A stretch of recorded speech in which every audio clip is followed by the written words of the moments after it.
Hello viewer, नमस्कार। Bihar civil court भर्ती परीक्षा प्लेटफॉर्म पब्लिकेशन का वॉल्यूम 1 का प्रैक्टिस सेट्स नंबर 17 इस वीडियो के थ्रू हम लोग कंप्लीट करेंगे। इससे पहले मैं बताना चाहूँगा कि प्लेटफॉर्म ही पब्लिकेशन का वॉल्यूम 1 का प्रैक्टिस सेट्स नंबर 1 से लेकर 16 तक इस चैनल पे अपलोड किए जा चुके हैं। साथ ही साथ प्लेटफॉर्म पब्लिकेशन का वॉल्यूम 2 का प्रैक्टिस सेट्स नंबर 1 से लेकर 22 तक इस चैनल पे अपलोड किए जा चुके हैं। तो इस वीडियो को देखने के बाद यदि आपने उनको नहीं देखा है तो उन्हें भी देख सकते हैं और अपनी तैयारी को और मजबूती प्रदान कर सकते हैं। तो फ्रेंड्स, चलिए आज का प्रैक्टिस सेट्स नंबर 17 शुरू करते हैं। वीडियो शुरू करने से पहले आप सभी से एक रिक्वेस्ट, यदि आप इस चैनल पे नए हैं तो चैनल को सब्सक्राइब कर दीजिएगा। वीडियो अंत तक देखिए, पसंद आए तो इसे लाइक कीजिएगा और अपने दोस्तों तक ज़रूर पहुंचाइए। साथ ही साथ आप बेल आइकॉन को प्रेस कर दीजिए ताकि जो भी मैं वीडियो डालूं आप तक वो वीडियो पहुंच सके। तो स्टार्ट करते हैं। आज का क्वेश्चन नंबर 1 कहा गया है, दिए गए वाक्यांश के लिए एक शब्द दीजिए। तो जिसका मूल्य न लगाया जा सके उसको अमूल्य बोलते हैं, यानी जिसका मूल्य न लगाया जा सके उसको अमूल्य बोलते हैं। बहुमूल्य का मतलब होता है बेशकीमती। निर्मूल का मतलब होता है संपूर्ण, विनिष्ट। तो यहाँ पे हमारा आंसर हो जाएगा ऑप्शन नंबर ए। करुण का विलोम शब्द क्या होगा बताना है। तो करुण का अर्थ होता है दयनीय, इसका विलोम हो जाएगा निष्ठुर, यानी ऑप्शन नंबर डी हमारा आंसर होगा। विहंग का पर्यायवाची है। तो विहंग का पर्यायवाची आपसे पूछा जा रहा है। तो विहंग पक्षी को बोलते हैं, चिड़िया को बोलते हैं। तो इसके पर्यायवाची पक्षी, नभचर, खग, चिड़िया, ये सारे इसके पर्यायवाची होते हैं। तो यहाँ पे दिया हुआ है पक्षी, तो पक्षी हमारा आंसर हो जाएगा। अगला है बहुत काम करते रहने वाला वाक्यांश के लिए एक शब्द बताइए। तो जो बहुत काम करते रहने वाला व्यक्ति होता है उसको कर्मठ बोलते हैं, यानी ऑप्शन नंबर डी आपका आंसर हो जाएगा। श्रमिक का मतलब होता है श्रम और मेहनत करने वाला। हट्ठी का मतलब होता है जिद्दी, स्टबर्न जिसको बोलते हैं। तो यहाँ पे आंसर ऑप्शन नंबर डी होगा। आगे बोला गया, दिए गए शब्द के समानार्थी शब्द का चयन करें। तो कांति का समानार्थी आपको बताना है। तो कांति का सबसे पहले जान लेते हैं अर्थ क्या होता है। कांति का अर्थ होता है चमक, ओज, दीप्ति, दमक। मैं क्या बोल रहा हूँ, कांति का अगर पर्यायवाची या समानार्थी पूछा जाए तो आप कहेंगे कि इसका पर्यायवाची होता है या समानार्थी होता है चमक, दमक, ओज और दीप्ति। तो कांति का इसमें पर्यायवाची पूछ रहा है। तो देखिए, चमक है, दमक है, ओज है और दीप्ति है। तो ओज दिया हुआ है, तो ओज हमारा आंसर हो जाएगा। सही वर्तनी वाले शब्द का चयन करनी है। तो इसमें आपको बताना है कि कौन सा सही वर्तनी वाला शब्द है। तो ध्यान रखिएगा, बार बार आपके एग्जाम में पूछा जाता है। सही वर्तनी से 2 या 3 क्वेश्चन कम से कम पूछे ही जाते हैं। तो ऑप्शन नंबर सी हमारा सत्य हो जाएगा, पूजनीय सही है। अगला है, दिए गए शब्द का विलोम चुनें। तो अधिकांश का विलोम क्या होता है। तो अधिकांश का मतलब होता है ज़्यादातर, और इसका विलोम जो हो जाएगा वो अल्पांश हो जाएगा, यानी ऑप्शन नंबर बी आपका आंसर हो जाएगा। अगला है, रिक्त स्थानों की पूर्ति करनी है। आपने मेरे डैश का उत्तर नहीं दिया। तो आपने मेरे बात का उत्तर नहीं दिया, या चिट्ठी का उत्तर नहीं दिया, कविता का उत्तर नहीं दिया, पत्र का उत्तर नहीं दिया। तो आपने मेरे पत्र का उत्तर नहीं दिया, ये एप्रोप्रिएट आंसर हो जाएगा। तमस के लेखक कौन है। तो तमस के जो राइटर है वो भीष्म शाहनी है, ऑप्शन नंबर बी आंसर हो जाएगा। अगला कहा गया है कि योग रूढ़ शब्द कौन सा है। तो इनमें योग रूढ़ शब्द की पहचान करनी है। तो योग रूढ़ को ध्यान से इसमें देखेंगे तो दशानन जो है वो योग रूढ़ है, यानी ऑप्शन नंबर सी हमारा आंसर हो जाएगा। जो शब्द अन्य शब्दों के योग से बनते हों परंतु एक विशेष अर्थ के लिए प्रसिद्ध होते हैं उन्हें योग रूढ़ के नाम से जानते हैं। ठीक है, तो ऑप्शन नंबर सी हमारा आंसर हो जाएगा। कारतूस और कर्फ्यू किस भाषा का शब्द है? तो कारतूस और कर्फ्यू फ्रेंच भाषा का शब्द है। आंसर सी आपका आंसर होगा। फ्रेंच भाषा के अन्य शब्द की बात करें तो कूपन, अंग्रेज, बिगुल, ये फ्रेंच भाषा के शब्द हैं। अरबी भाषा के शब्द जो हिंदी में प्रयुक्त होते हैं, तरक्की, दवा, दिमाग, शाम और दुनिया, ये अरबी भाषा के शब्द हैं। फारसी भाषा के शब्द की बात करें तो जिंदगी, जहर, दिल, शादी, गुलाब, ये फारसी भाषा के शब्द हैं। तुर्की की बात करें तो बेगम, लाश, ताश, चाकू, ये तुर्की भाषा के शब्द हैं जो कि हिंदी में बड़े ही पैमाने पर प्रयोग होते हैं। थाली का बैगन लोकोक्ति से क्या अभिप्राय है? तो थाली का बैगन लोकोक्ति का अर्थ होता है सिद्धांतहीन व्यक्ति, यानी जिसका अपना कोई सिद्धांत नहीं हो, उसी को हम लोग थाली का बैगन बोलते हैं। आगे हम बात करें अथाह में प्रयुक्त उपसर्ग बताइए। तो अथाह में उपसर्ग जो यूज हुआ है वो अ उपसर्ग का प्रयोग हुआ है। आगे बढ़ते हैं। तन पर नहीं लता पान खाए अलबत्ता, लोकोक्ति का सही अर्थ बताइए। तो तन पर नहीं लता पान खाए अलबत्ता, लोकोक्ति का अर्थ होता है झूठा दिखावा करना, यानी ऑप्शन नंबर बी आपका आंसर होगा। आगे देखिए, अंगारे फांकना मुहावरे का अर्थ आपको स्पष्ट करनी है। तो अंगारे फांकना मुहावरे का अर्थ होता है ऐसा काम करना जिसका फल असहाय हो, असह्य हो, यानी ऐसा काम जिसका फल जो है सहन करने लायक नहीं हो। अगला है, नेक्स्ट क्वेश्चन है जी आपका, उपमान की संभावना होने पर कौन सा अलंकार होता है? तो उपमान की संभावना होने पर कौन सा अलंकार होता है आपसे बोला जा रहा है, तो ध्यान रखिएगा उत्प्रेक्षा अलंकार होता है। ऑप्शन नंबर सी आंसर होगा। उधर गरजती सिंधु लहरियाँ कुटिल काल के जालों सी, चली आ रही फेन उगलती फन फैलाए ब्यालों सी। इन पंक्तियों में निम्न में से कौन सा रस है? तो इन पंक्तियों को देखेंगे तो भयानक रस है, यानी ऑप्शन नंबर ए इसका आंसर हो जाएगा। उधर उपरोक्त पंक्ति की बात करें तो ये ध्यान रखिएगा, ये कामायनी महाकाव्य से लिखा गया है और 1936 में जयशंकर प्रसाद का सबसे प्रसिद्ध काव्य रचना ये है। आगे हम बढ़ते हैं नेक्स्ट क्वेश्चन की तरफ। री की मात्रा किस व्यंजन के साथ नहीं लगाई जाती है? तो री की मात्रा की बात करें तो र व्यंजन के साथ नहीं लगाई जाती है, अन्य के साथ लगाई जाती है। रचना की दृष्टि से क्रिया के कितने भेद होते हैं? तो रचना की दृष्टि से क्रिया के दो भेद होते हैं। पहला सकर्मक क्रिया और दूसरा अकर्मक क्रिया। क्रिया सकर्मक और अकर्मक, यानी ऑप्शन नंबर आपका बी आंसर हो जाएगा। अगला है अंतावेशी का अर्थ है। तो अंतावेशी का अर्थ गुरु के समीप रहने वाले शिष्य को अंतावेशी कहते हैं। ठीक है। अगला है, नेक्स्ट हम देखेंगे, कहा गया कि there are no hard and fast rules that can not be relaxed on a such an occasion. तो यहाँ पे हार्ड एंड फास्ट का मतलब होता है जिसे किसी भी परिस्थिति में बदला ना जा सके, उसको बोलते हैं that can not be altered. Option number D answer हो जाएगा।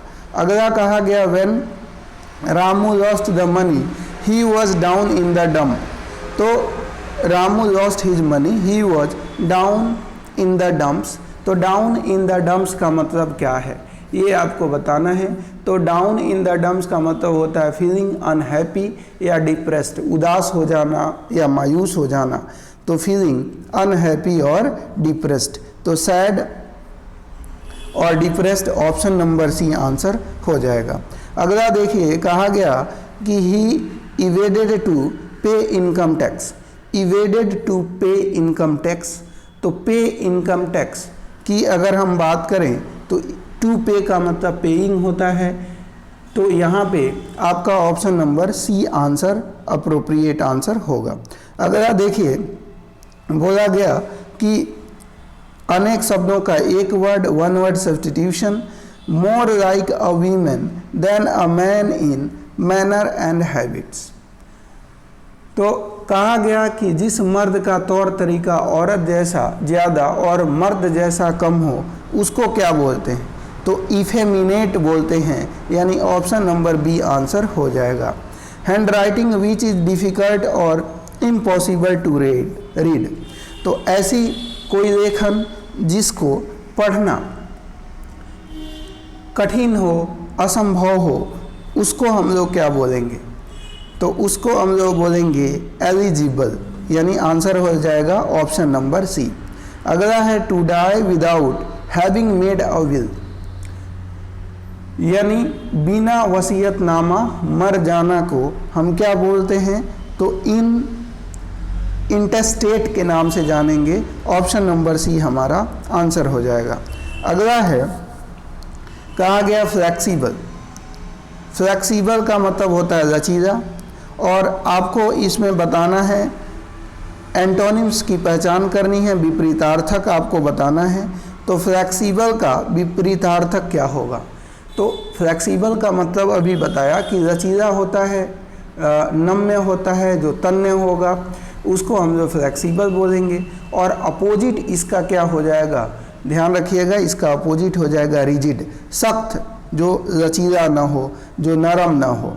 अगला है, अच्छा कुछ वर्ड इसमें दिए गए हैं उनको भी देख लेते हैं। अगर हम बात कर रहे हैं कि अनइंटेलिजिबल, तो अनइंटेलिजिबल का मतलब होता है, ध्यान देंगे, अगर हम बात करें फ्रेंड, यहाँ पे रिजिड का मतलब आपने जाना सख्त होता है, कठोर होता है। रफ की बात करें तो रफ का मतलब होता है खुरदरा। जेंटल का मतलब होता है सौम्य, है ना। तो ये आपके कुछ आंसर हो जाएंगे। अगला देखिए माइथ। माइथ की बात करें तो बोला गया कि माइथ का अपोजिट बताइए। तो सबसे पहले माइथ का मतलब होता है मिथक। क्या होता है, माइथ का अर्थ होता है मिथक, मिथ्या, गलत, है ना। और इसका एंटोनिम्स हो जाएगा रियलिटी, जो सच्चाई हो, फैक्ट हो, है ना। तो फैक्ट यहाँ पे आ जाएगा ऑप्शन नंबर बी। माइथ का अगर हम एंटोनिम्स की बात करें तो रियलिटी हो जाएगा, सर्टेन हो जाएगा, नॉन फिक्शन हो जाएगा या फैक्ट हो जाएगा। तो यहाँ फैक्ट है तो फैक्ट आंसर हो जाएगा। फॉल्सहुड का मतलब ही हो गया कि गलत होना, कोई चीज़ जो है असत्य होना। स्टोरी का मतलब कहानी। अगला है इंडाइट। तो इंडाइट का मतलब क्या होता है, इंडाइट का मतलब होता है अभियोग, अभियोग, है ना, किसी पे मुकदमाबाजी करना, वो इंडाइट होता है। और इसका एंटोनिम्स बोला जाए तो एक्जोनरेट हो जाएगा, यानी दोष मुक्त हो जाएगा। ऑप्शन नंबर बी हमारा इंडाइट का एंटोनिम्स एक्जोनरेट हो जाएगा। एक्जोनरेट का मतलब होता है दोष मुक्त और इंडाइट का मतलब दोष मरना, मुकदमा लगाना। आगे हम बात करेंगे, अगला देख लेते हैं। कहा गया आपको यहाँ पे साइनोनिम्स बताना है, परवाची की पहचान करनी है। इंपीरियल, इंपीरियल का मतलब क्या होता है, इंपीरियल का मतलब होता है शाही या राज संबंधी, शाही या राज संबंधी। अब यहाँ पे ठीक है, शाही या राज संबंधी इंपीरियल होता है। अब हम बात कर देते हैं फ्रेंड कि इंपीरियल का साइनोनिम्स क्या होगा। तो इंपीरियल का साइनोनिम्स होता है sovereign, kingly, monarchial, ancestral, paternal, ये सारे इसके साइनोनिम्स हो सकते हैं।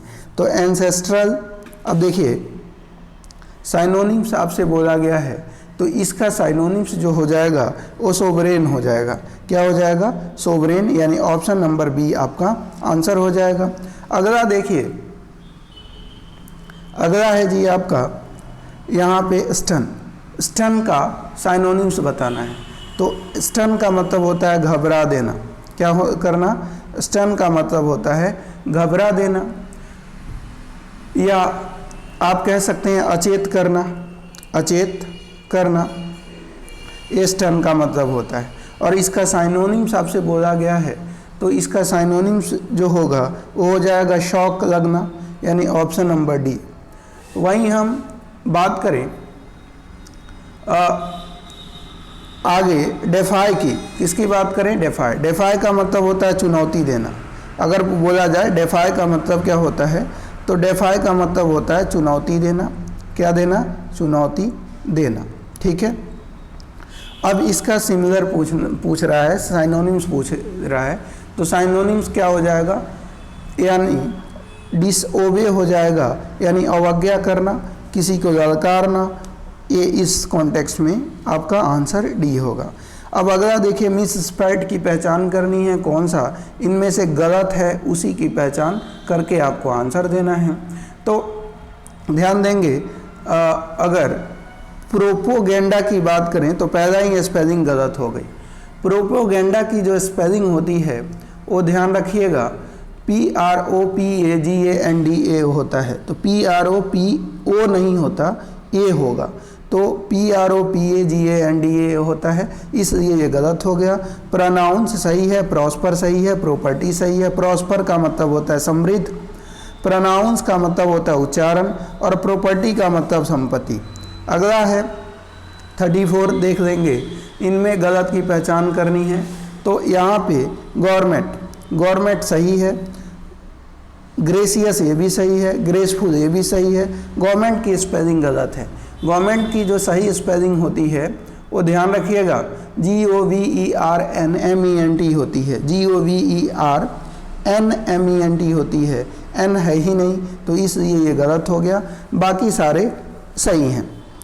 अब हम बात कर लेते हैं, ध्यान रखिएगा, गवर्नमेंट का मतलब क्या होता है? तो स्वादिष्ट जो डेलिशस जो भोजन पसंद करने वाले होते हैं, स्वादिष्ट भोजन पसंद करने वाले को गवर्नमेंट बोलते हैं। और अगर हम ग्रेसियस की बात करें तो ग्रेसियस का मतलब होता है दयाशील। क्या हो जाएगा? दयाशील। तो ग्रेसियस का मतलब दयाशील, और ग्रेसफुल का मतलब होता है सुखद। क्या होता है? सुखद। ये आपके हो जाएंगे। आगे बढ़ते हैं। अब इनमें पहला ही देखिए, पैरेलल की स्पेलिंग ही गलत हो गई। पैरेलल की जो स्पेलिंग होती है वो होती है PARALLEL। पैरेलल का मतलब होता है समानांतर, PARALLEL होना चाहिए था, तो यही स्पेलिंग गलत है। अन्य देख लेते हैं, एक्सपेल सही है, फॉरटेल और रिपेल सही है। तो अब रिपेल का बात करें तो रिपेल का मतलब होता है दूर भगाना। अब फॉरटेल की बात करें तो भविष्यवाणी करना, और एक्सपेल का मतलब होता है बाहर खदेड़ना, है ना, बाहर निकालना। ठीक है, तो ये आंसर हो जाएगा। अब आइए आगे हमें फिल इन दी ब्लैंक्स को कंप्लीट करना है। बोला गया traffic dash is very serious problem in metro cities. तो traffic dash is very serious problem, तो traffic congestion is a very serious problem. तो यहाँ पे in metro cities option number A answer हो जाएगा। कंजेशन का मतलब ही होता है कंजस्टेड, भीड़ भाड़ वाला इलाका, भीड़ भाड़। ठीक है, कंजेशन। अगला आइए, कहा गया my grandmother is dash to the bed. My grandmother is क्या? Confined to the bed. Confined हो जाएगा, यहाँ पे कन्फाइंड ध्यान रखिएगा, टू द बेड यानी बिस्तर तक ही सीमित रहती हैं, यानी ऑप्शन नंबर बी आंसर हो जाएगा। अगला देखिए, the state is home to several destination of dash beauty. The state is home to several destination of dash beauty, तो ऑफ अनपैरेलल्ड ब्यूटी, यानी ऑप्शन नंबर बी आपका आंसर हो जाएगा। Unparalleled का मतलब होता है अतुलनीय, ऑप्शन नंबर बी। अगला आइए, कहा गया losing that job was a blessing in disguise because she dash. तो यहाँ पे देखेंगे, कहा गया कि losing that job was a blessing in disguise because she got a much better job, यानी ऑप्शन नंबर ए आंसर हो जाएगा। ठीक है, नेक्स्ट की बात करें, कहा गया James Watt dash the steam engine. तो जेम्स वॉट इन्वेंटेड, क्या हो जाएगा? James Watt invented the steam engine. Option number आपका ए आंसर हो जाएगा। अगला आइए, केंद्र सरकार की आयुष्मान भारत योजना किससे संबंधित है? तो केंद्र सरकार की आयुष्मान भारत योजना स्वास्थ्य से संबंधित है। मुंडक उपनिषद किससे दिया गया है? तो मुंडक उपनिषद की बात करें तो ये अथर्ववेद से दिया गया है। ऑप्शन नंबर बी आंसर हो जाएगा। अगला कहा गया है, उत्पादन में इस्तेमाल होने वाले कच्चे माल एवं मुद्रा कंपनी के पास को इसके अंतर्गत वर्गीकृत किया जाता है। तो इसका आंसर हो जाएगा फ्रेंड ऑप्शन नंबर बी कार्यशील कोष। उत्पादन में इस्तेमाल होने वाले कच्चे माल एवं मुद्रा इसके अंतर्गत वर्गीकृत किया जाता है। तो कार्यशील कोष के अंतर्गत इन्हें वर्गीकृत किया जाता है। IAEA कहा गया आपसे कि ध्यान रखिए, इन्होंने कहा है कि IAEA इसका पूर्ण रूप आपको कहा गया कि IAEA का मुख्य कार्य क्या होता है? तो IAEA का मुख्य कार्य अगर आपसे पूछा जा रहा है तो इसका मुख्य कार्य होता है, यह विश्व भर में नाभिकीय ऊर्जा के शांतिपूर्ण उपयोग को बढ़ावा देना इसका कार्य होता है। ठीक है, इंटरनेशनल एटॉमिक एनर्जी अलायंस इसका फुल फॉर्म होता है।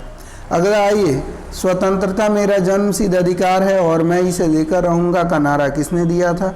तो ये बाल गंगाधर तिलक जी के द्वारा दिया गया था। अगला है, चुनाव के समय राजनीतिक पार्टियां, कहा गया कि चुनाव के समय राजनीतिक पार्टियां और ध्यान देंगे, चुनाव के समय राजनीतिक पार्टियां और उम्मीदवारों द्वारा नियमों और दिशा निर्देशों को एक सेट पर पालन किया जाता है तो इसे कहा जाता है, तो इसे आचार संहिता के नाम से जानते हैं। तो चुनाव के समय राजनीतिक पार्टियां और उम्मीदवारों द्वारा नियमों और दिशा निर्देशों के एक सेट का पालन किया जाना क्या कहलाता है? तो आचार संहिता कहलाता है। ऑप्शन नंबर ए हो जाएगा। अगला बोला गया है आपसे कि लाल बाल पाल, क्या बोला गया?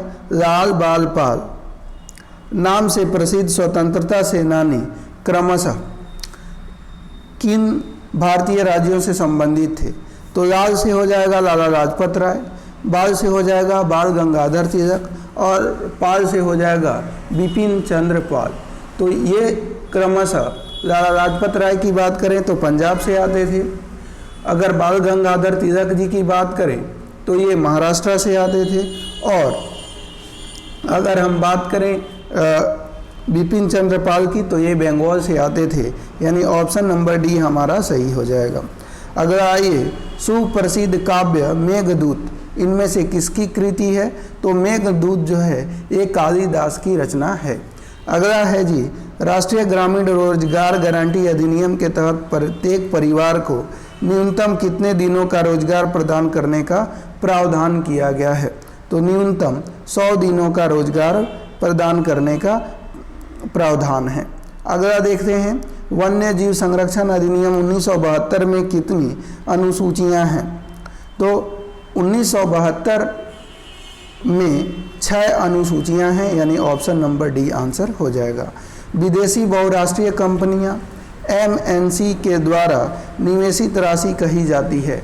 तो MNC के द्वारा निवेशित जो राशि है वो प्रत्यक्ष विदेशी निवेश कही जाती है। ऑप्शन नंबर डी आंसर हो जाएगा। अगला आइए, विश्व हाथी दिवस प्रतिवर्ष किस तारीख को मनाया जाता है?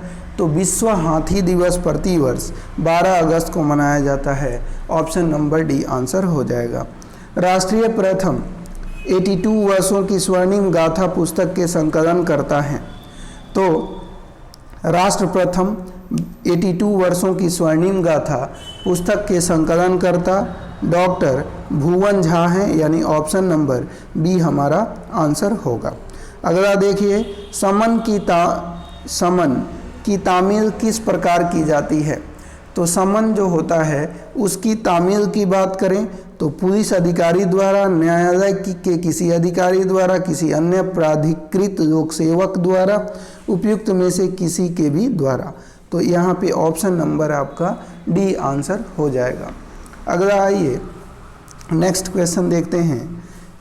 कहा गया कि न्यायालय में प्रचलित संक्षिप्त रूप सीपीसी का पूर्ण रूप निम्न में से कौन सा है?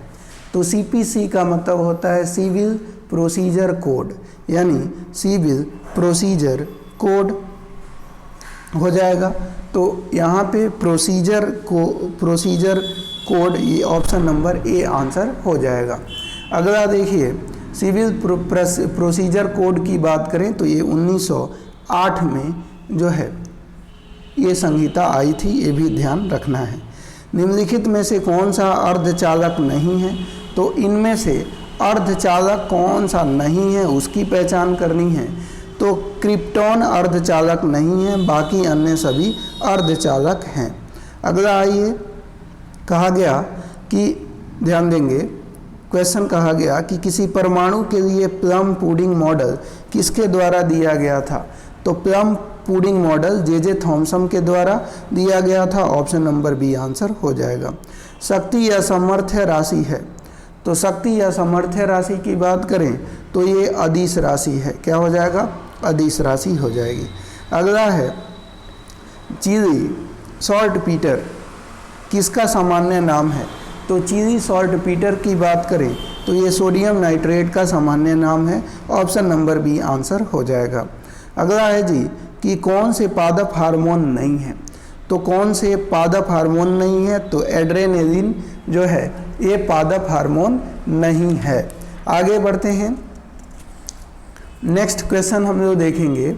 अगला क्वेश्चन है जी आपका, कहा गया कि कक्षा में प्रस्तुतिकरण के लिए कौन सा सॉफ्टवेयर अधिक उपयोगी है? तो प्रस्तुतिकरण के लिए माइक्रोसॉफ्ट पावर पॉइंट सॉफ्टवेयर का होना जरूरी है। अगला आइए, नेक्स्ट कहा गया सीपीयू से संबद्ध उपकरणों को जिसे कंप्यूटर एक्सेस कर सकता है। Computer processing unit, central processing unit, यानी सीपीयू का फुल फॉर्म होता है सेंट्रल प्रोसेसिंग यूनिट। और इनमें बोला गया कि जिसे कंप्यूटर एक्सेस कर सकता है कहलाते हैं, उसको क्या कहते हैं? तो उसे पेरिफेरल डिवाइस के रूप में जाना जाता है। ऑप्शन नंबर डी आंसर हो जाएगा। अगला है यूनिक्स, एमएस डॉस, लाइनक्स, इनमें से किसके उदाहरण हैं? तो यूनिक्स, एमएस डॉस और लाइनक्स बोला जाए किसके उदाहरण हैं? तो ध्यान रखिएगा ये ऑपरेटिंग सिस्टम के उदाहरण हैं। ऑप्शन नंबर बी आपका आंसर हो जाएगा। अगला है निम्न में से कौन ईमेल संबंधित प्रोटोकॉल नहीं है? तो ईमेल संबंधित protocol FTP file transfer protocol, ये जो है प्रोटोकॉल नहीं है। इसके अलावा IMAP, SMTP और POP ये जो हैं ये प्रोटोकॉल फाइल ट्रांसफ़र संबंधित प्रोटोकॉल नहीं है। बाकी FTF जो है ये प्रोटोकॉल है। मैंने क्या बोला कि इनमें से कौन ईमेल संबंधित प्रोटोकॉल नहीं है? तो ईमेल संबंधित प्रोटोकॉल ये नहीं है, बाकी सारे ईमेल संबंधित प्रोटोकॉल हैं। अगला देखेंगे, निम्नलिखित में से कौन सा एक इनपुट डिवाइस है? तो इनमें से इनपुट डिवाइस की बात कर रहे हैं तो ऑप्टिकल कैरेक्टर रीडर ये इनपुट डिवाइस है। हेडफोन, इंजेक्ट और प्रिंटर ये इनपुट डिवाइस नहीं है, यानी ऑप्शन नंबर आपका ए आंसर हो जाएगा। अगला देख लेते हैं। नेक्स्ट कहा इन्होंने कि 91 बोला गया है कंप्यूटर में डेटा को प्रोसेस करने के लिए डैश भाषा का उपयोग किया जाता है। तो कंप्यूटर में डेटा को प्रोसेस करने के लिए ध्यान रखेंगे बाइनरी भाषा का उपयोग किया जाता है। ऑप्शन नंबर बी आपका आंसर हो जाएगा। अगला है एक्सेल में दाई और सक्रिय सेल के साथ चयनित सेल भरने के लिए किस शॉर्ट कुंजी का उपयोग किया जाता है? तो आंसर हो जाएगा CTRL प्लस कैपिटल आर का प्रयोग किया जाता है। अगला है लोकल आईएसपी डैश के साथ संलग्न होता है। तो लोकल आईएसपी की बात करें तो रीजनल आईएसपी के साथ संलग्न होता है। आईएसपी का मतलब होता है इंटरनल सर्विस प्रोवाइड, यानी ऑप्शन नंबर आपका डी आंसर हो जाएगा। चतुर्थ पीढ़ी के कंप्यूटर सिस्टम का आधार क्या है? तो चतुर्थ पीढ़ी के कंप्यूटर सिस्टम का आधार है microprocessor, option number B इसका आंसर हो जाएगा।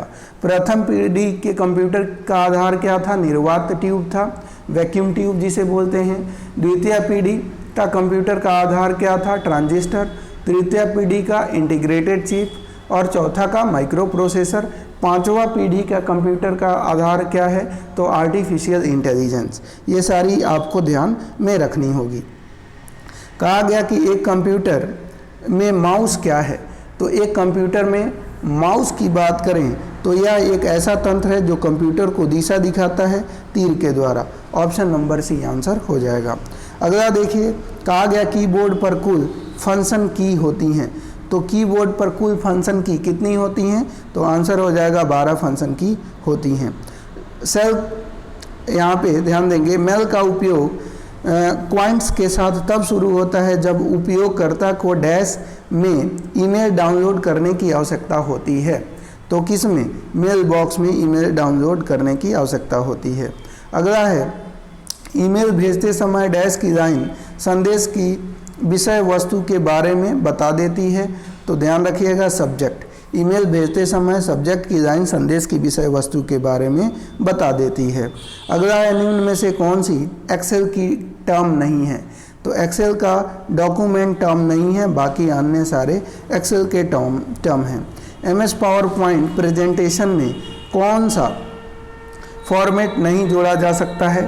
तो ध्यान रखिएगा, एमएस पावर पॉइंट प्रेजेंटेशन में .html फॉर्मेट नहीं जोड़ा जा सकता है, यानी ऑप्शन नंबर बी हमारा आंसर हो जाएगा। तो दोस्तों हमने 100 क्वेश्चन कंप्लीट कर दिया है। उम्मीद है वीडियो पसंद आई होगी। वीडियो पसंद आई हो तो लाइक कर दीजिएगा। चैनल पे नए हैं तो इसे सब्सक्राइब जरूर करें।